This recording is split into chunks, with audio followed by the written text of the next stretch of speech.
मित्रांनो, न्यू मधुर मराठी या चॅनलमध्ये आपलं स्वागत आहे। मित्रांनो, तुम्ही जर का डेली हा एपिसोड पाहत असाल तर प्लीज आपल्या न्यू चॅनलला नक्की सबस्क्राईब करा। मित्रांनो, घरोघरी मातीच्या चुली या मालिकेचा आजचा 9 जूनचा एपिसोड। मित्रांनो, या एपिसोडमध्ये जानकीने आता विषारी पेढा खाल्लेला असतो। राहुल दुरूनच तिची गंमत पाहत उभा असतो। जानकी विचार करते की वंश अजून कशा नाही आल्या। तेव्हाच हा राहुल तिच्या समोर येतो। जानकी त्याला शर्वरीबद्दल विचारते तेव्हा तो सांगतो की त्या पुढे गेल्यात आणि बॅग मला द्यायला सांगितली। जानकी प्रश्न करते की कुठे ती बॅग। तेव्हा हा मुद्दामहून या असं म्हणत तिला बाजूला घेऊन येतो आणि एका गोण्यांमागे ठेवलेली ती पैशांची बॅग काढून जानकीच्या हवाली करतो। जानकी काही एक बोलत नाही।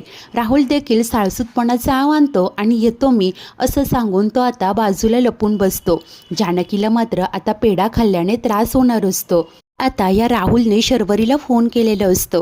ती घराच्या बाहेरच असते आणि आता जानकीने पेढा खाल्ल्याचं कळताच खूप खुश होते।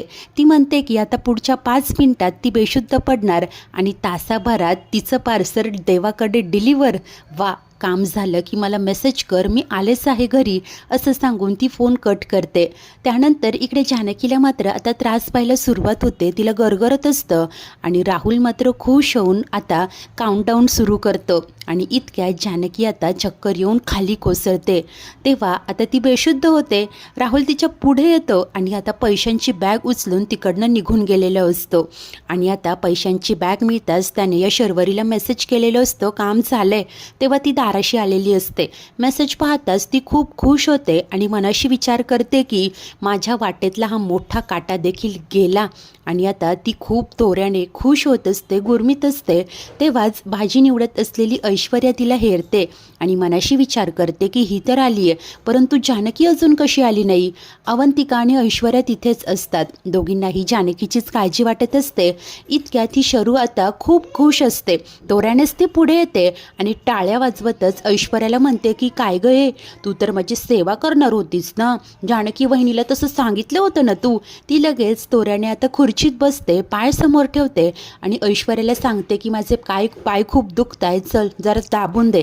तेव्हा ऐश्वर्या म्हणते की हो। आता ऐश्वर्या गप्प असते, ती तशीच बसून असते। तेव्हा शर्वरी म्हणते की त्यासाठी आता उठावं लागेल। ऐश्वर्या होकार देते, उठते, ती खाली वाकून पाय चेपून देणार।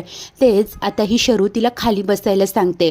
ऐश्वर्या आता काहीही न बोलता पाय दाबते आणि एवढा प्रेशर ठीक आहे ना म्हणून सांगते। शर्वरी बोलते की हो ठीक आहे आणि आता तिला टॉन्ट देत म्हणत असते की तुला ना हेच काम शोभून दिसतं।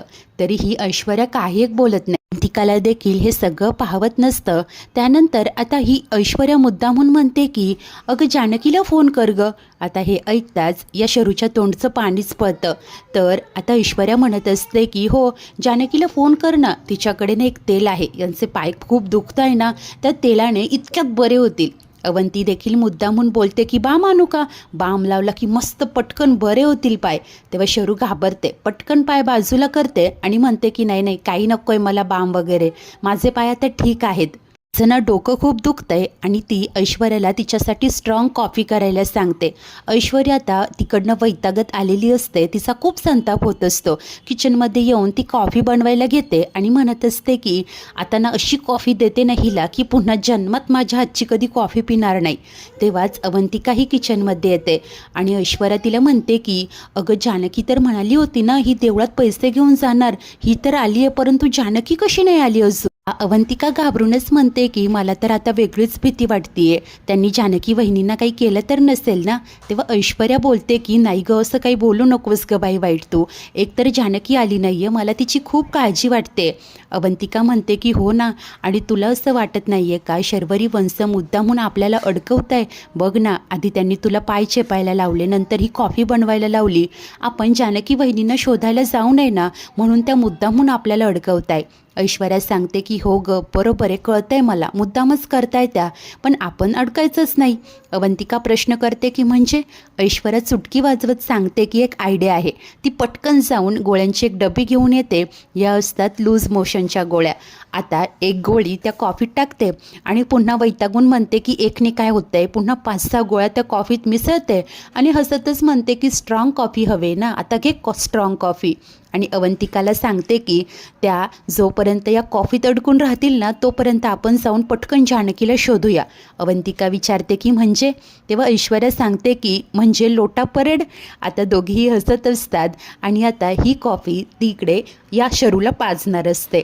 त्यानंतर दुसरीकडे ऋषी जेलमध्ये असतो तेव्हा त्याला तिथे जानकीचा भास होतो. ती तिथे येऊन त्याला म्हणत असते की ऋषिकेश तुम्ही कसे आहात, हे बघा स्वतःची आणि घरच्यांची काळजी घ्या, मला आता जावं लागेल. तेव्हा तो आश्चर्याने विचारतो की असं निर्वाणीचं बोलल्यासारखं का बोलते जानकी, आणि मी जरी घरी सगळ्यांची काळजी घ्यायला असलो तरी मला माझी काळजी घ्यायला तू हवी आहेस. तेव्हा ती बोलते की मी असायचेच, परंतु आता माझा नाविलाज आहे, मला जावं लागेल ऋषिकेश. असं बोलून ती जात असते. ऋषी ओरडून ओरडून म्हणत असतो की जानकी थांब, तुझ्याशिवाय मी मरून जाईल ग जानकी. असं म्हणताच त्याचे पटकन आता डोळे उघडतात. खरं तर त्याला हा वेगळाच भास झालेला असतो. जानकीचा जीव धोक्यात आहे याचेच संकेत त्याला मिळालेले असतात. तेव्हाच इकडे ही शरू खुश होऊन मनाशी म्हणत असते की बिचारी जानकी वहिनी आली होती मला ज्ञान शिकवायला, परंतु आता स्वतःचा जीव गमावून बसणार. देवा मला माफ कर रे, आणि आमच्या जानकी वहिनीच्या आत्म्याला शांती मिळू दे, असं म्हणत ती गालात हसत खुश होत असते. तेव्हाच जानकी मात्र इकडे बेशुद्ध होऊन पडलेली असते. ऋषीला भास झाल्याने तो घाबरलेला असतो आणि शरू हसत असते. त्यानंतर आता जेलमध्ये असलेला ऋषी कॉन्स्टेबलला बोलावतो आणि सांगत असतो की प्लीज माझ्या घरी एकदा फोन करता का, मला आता खूप वाईट स्वप्न पडलं, माझ्या बायकोच्या जीवाला काही झालं तर नसेल ना, मला फक्त एकदा तिचा आवाज ऐकू द्या, ती सुखरूप आहे एवढं कळलं ना की झालं. तेव्हा ते कॉन्स्टेबल मात्र त्याचं काही एक ऐकत नाही. गप्प बसावं असं ओरडूनच ते आता त्यांच्या खुर्चीत जाऊन बसतात. ऋषी ओरडून पुन्हा त्यांना सांगतो की मी नंबर देतो, तुम्ही त्या नंबरवर कॉल करा, फक्त मला माझ्या बायकोचा आवाज ऐकू द्या. परंतु तो कॉन्स्टेबल हे करायला तयारच नसतो. ऋषी खूप बेचैन होतो. जानकी स्वप्नात तरी असं का बोलली असेल, खरंच ती सुखरूप असेल ना, हाच प्रश्न त्याला पडलेला असतो. परंतु ऋषीचा खूप मोठा नाविलाज असतो. त्याच वेळेस घरी ही शरू खुश येऊन फेऱ्या मारत असते. फायनली आता सगळं मनाप्रमाणे होणार, त्यामुळे भलतीच हवेत असते. इतक्यात या दोघीही तिच्यासाठी कॉफी आणतात. त्यामुळे पटकन जाऊन सोफ्यावर बसते. तोऱ्याने पायवर घेतलेले असतात. ऐश्वर्या तिला कॉफी देऊ करते. तेव्हा ती म्हणते की फक्त कॉफी दिली, अगं सेवा अजून संपलेली नाही आहे, माझं डोकं खूप दुखतं. ऐश्वर्या देखील लटकेच असून म्हणते की हो हो देते ना, डोकं दाबून देते, तुम्ही कॉफी घ्या ना. आणि आता ती शरूचं डोकं दाबत असते. तेव्हा शरू म्हणते की काय गं एवढं जोरात का दाबते, काय राग काढते का माझ्यावर. ऐश्वर्या आता वैतागत म्हणत असते की नाही शरूताई, मी राग का काढेल. अवंतिका देखील तिथेच उभी असते आणि ती चकचक करते. शरू तिला म्हणते की काय गं चकचक कशाला करते. ती म्हणते की काय नाही, ते प्रेग्नन्सीमुळे जरा अनइझी वाटतंय ना म्हणून. शरू म्हणत असते की असं चकचक करू नकोस, मला नाही आवडत. आता ऐश्वर्या तिचं डोकं चेपत म्हणते की घ्या ना तुम्ही कॉफी घ्या. शरू आता कॉफी पित असते. तेव्हा ऐश्वर्या मनाशी म्हणते की फक्त थोडा वेळ आता हिची ही नाटकं सहन करावी लागणार, एकदा की ही कॉफी प्यायली ना मग. आणि त्यानंतर थोडा वेळ झालेला असतो. शरूने कॉफी प्यायलेली असते आणि तिला त्रास व्हायला सुरुवात होते. तेव्हा जी ऐश्वर्या म्हणते की काय झालं शरूताई. ती मात्र म्हणत असते की थांब ग. ऐश्वर्या म्हणते की नाही नाही, अहो डोकं चेपून अजून झालेलं नाही आहे, बसा बघू. आता शरू म्हणते की अर्जंट आहे. ती वैतागत पटकन रूममध्ये निघून जाते. ऐश्वर्या हसूनच डान्स करत असते. अवंतिका म्हणते की अगं ऐश्वर्या येतील ना त्या. इतक्यात शरू पुन्हा बाहेर येते. आता ऐश्वर्या नाटकं करत विचारते की काय हो काय झालं. तेव्हा शरू म्हणते की काय नाही तेच जरा, आणि पुन्हा आता तिला त्रास होणार असतो. ती पुन्हा आतमध्ये जाते. ऐश्वर्या खुश होऊन लोटा परेड सुरू असं म्हणत नाचत सुटलेली असते. अवंतिका म्हणते की काय गं हे, अगं किती भिडतेस तू यांना. तेव्हा ऐश्वर्या सांगते की आणि ही बाई काही कमी भिडते का आपल्याला. आता तू एक काम कर, हिच्यावर लक्ष ठेव, मी जाऊन पटकन चेंज करून येते आणि आपण मग जानकीला शोधायला जाऊया. अवंतिका होकार देते. तिथेच उभी असते. त्यानंतर थोड्या वेळाने दोघीही आता मंदिराच्या परिसरात आलेले असतात. ऐश्वर्या मोबाईल पाहत म्हणते की जानकीचं लाईव्ह लोकेशन इथेच एंड झालं. जानकी तर त्यांना तिथे कुठेच दिसत नसते. ऐश्वर्या आतमध्ये जाऊन चौकशी करणार असते. अवंतिका बाहेरच आजूबाजूला पाहणार असते. नंतर ऐश्वर्या आतमध्ये येते. तिथे असलेल्या लोकांना जानकीबद्दल ती विचारत असते, तर अवंतिका बाहेरच असलेल्या ठेल्यावाल्यांकडे चौकशी करत असते. परंतु दोघींच्याही हाती काहीही लागत नाही. त्यानंतर दोघीही टेन्शनमध्ये उभे असतात. एक गृहस्थ तिथे येतात. तेव्हा अवंतिका विचारत असते की तुम्ही जानकी रणदिवे यांना ओळखता का, त्यांनी पिवळ्या रंगाची साडी नेसली होती होती, गळ्यात मंगळसूत्र होतं, डोक्यावर पदर. तेव्हा तो माणूस म्हणतो की अहो असं कसं सांगणार, एखादा फोटो असेल तर दाखवा ना. ऐश्वर्या म्हणते की हो हो फोटो दाखव. अवंतिका तिच्या मोबाईलमधला जानकीचा फोटो दाखवत असते. तेव्हाच दुसरा एक व्यक्ती येऊन तो पाहतो आणि म्हणतो की अहो या बाईंना तर मी पाहिलं, मगाशी तर तिथे पडल्या होत्या आणि त्यांच्या तोंडातनं फेस येत होता. हे ऐकताच ऐश्वर्या आणि अवंतीच्या पायाखालची जमीनच सरकते. दोघेही धक्क्याने विचारतात की काय, आता कुठे आहेत त्या? तेव्हा हा व्यक्ती सांगतो की गावातील लोकांना त्यांना हॉस्पिटलमध्ये नेलं. तो व्यक्ती त्यांना हॉस्पिटलचा ॲड्रेस सांगतो. या दोघेही आता पटकन तिकडनं निघालेले असतात. त्याच वेळेस इकडे ही शरू मात्र खूप वाईट अवस्थेत असते. तेव्हाच तिला खुश असलेल्या राहुलचा फोन येतो. तर शरू फोन रिसीव करते. तो तिला सांगत असतो की शरू फायनली आपलं काम झालं, पैशांची बॅग उचलून घेऊन आलोय मी. आणि ती जानकी तिचा तर एव्हाना रामनाम सत्य झालेलं असेल. शरू म्हणत असते की अरे जर का माझी ही अवस्था नसती ना तर मी. तेव्हा राहुल विचारतो की काय झालंय. शरू म्हणते की ती मंद बावट ऐश्वर्या मला नक्कीच माहिती आहे, तिनेच माझ्या कॉफीत काहीतरी मिसळलं असणार.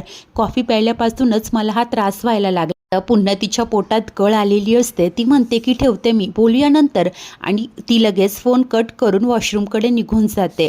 त्याच वेळेस आता इकडे अवंतिका आणि ऐश्वर्या हॉस्पिटलमध्ये पोहोचतात. रिसेप्शनिस्टकडे चौकशी करतात. तेव्हा त्यांना कळतं की जानकी ICUमध्ये आहे आणि तिच्यावर ट्रीटमेंट सुरू आहे.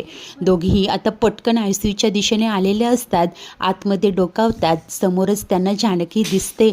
जानकीची अशी अवस्था पाहता ऐश्वर्याच्या डोळ्यात लगेच पाणी आलेलं असतं. अवंती देखील खूप अस्वस्थ झालेली असते. आतमध्ये डॉक्टर जानकीवर इलाज करत असतात. आता ऐश्वर्या रडत असते. तिला खूप वाईट वाटत असतं. इतक्यात डॉक्टर आता बाहेर येतात. डॉक्टर येताच ऐश्वर्या विचारते की काय झालंय जानकीला. तेव्हा ते उत्तर देतात की त्यांना विषबाधा झाली आहे. हे ऐकताच दोघीही धक्क्याने पाहत राहतात. डॉक्टर घाईने जात असतात. ऐश्वर्या रडतच मागे मागे येते आणि ते जानकी असं विचारते. तेव्हा डॉक्टर सांगतात की ट्रीटमेंट सुरू आहे, let's hope for the best. आणि ते तिथून निघून जातात. अवंतिका रडतच म्हणते की हे असं कसं होऊ शकतं बहिणींसोबत, आपली चूक झाली ग, आपण त्यांना एकटीने जाऊच द्यायला नको होतं. आणि आता अवंतिका रडतच विचारते की वहिनींना काही होणार तर नाही ना. ऐश्वर्या तिला धीर देते, असा निगेटिव्ह विचारही करायचा नाही, काही होणार नाही आपल्या जानकीला, आपण तिला काही होऊच द्यायचं नाही असं म्हणत तिची समजूत घालते. तेव्हा अवंतिका बोलते की आपण हे सगळं घरच्यांना कळवायचं का. परंतु ऐश्वर्या नकार देते. ती सांगते की मला माहिती आहे हे सगळं ना त्या शर्वरीनेच केलं असणार. कारण बघ ना, जानकी शर्वरीला भेटायला गेली होती, शर्वरी तर घरी आली, पण जानकी इथे हॉस्पिटलमध्ये अशा तेव्हा अवंतिकाचा यावर विश्वास बसत नाही. ती म्हणते की मान्य आहे तुझ्या मनात शर्वरी वंशांबद्दल राग आहे, आकस आहे, पण मग त्या या पातळीला जाऊन. तेव्हा ऐश्वर्या तिला समजावते की अगं तुला नाही माहिती ग ती बाई कशी आहे, मी तुम्हा दोघींना समजून समजून थकली आहे. ऐश्वर्या आता अवंतिकाला समजावते की समजा शर्वरी वंशांनीच हे सगळं केलं असेल आणि त्यांना जर का कळलं की जानकी हॉस्पिटलमध्ये आहे आणि पुन्हा त्यांनी असं काही केलं जेणेकरून जानकीला रिस्क होईल, नाही नाही मला हे होऊच द्यायचं नाही आहे. अवंतिका म्हणते की अगं काय बोलते तू. तेव्हा ऐश्वर्या म्हणते की ठीक आहे समज त्यांनी हे नाही केलं आहे, परंतु जरी हे दुसरं कोणी केलं असेल ना तरी सध्या ही बातमी आपल्याला घरी कळू द्यायची नाही. तेव्हा अवंतिका बोलते की अगं पण त्यांनी विचारल्यावर काय सांगायचं. तेव्हा ऐश्वर्या म्हणते की काहीतरी कारण सांग ना. आता अवंती बोलते की तूच सांग. ऐश्वर्या आता तिचा फोन घेते, घरच्या नंबरवर कॉल करते. घरी फोनची रिंग वाजते. तेव्हा सुमित्रा बाहेर येते. अवंतिका, ऐश्वर्या, जानकी अगं कुठे गेलात सर्व, ए शर्वरी असं म्हणत ती हाका देते. फोन खूप वेळापासून वाजत असतो, परंतु सुमित्रा फोन रिसीव करेपर्यंत तो बंद होतो. तिच्या आवाजाने शरू बाहेर येते आणि विचारते की काय गाई काय झालंय. तेव्हा आता सुमित्रा सांगते की काही नाही ग, फोन वाजत होता, पण तुझा चेहरा असा का उतरलाय. तेव्हा शर्वरी सांगते की ना पोट बिघडलं होतं. तेव्हाच आता सौमित्रांनी सारंग तिकडे येतात. आता दोघांनाही कळालेलं असतं की ऐश्वर्या आणि अवंतिका घरी नाही आहे.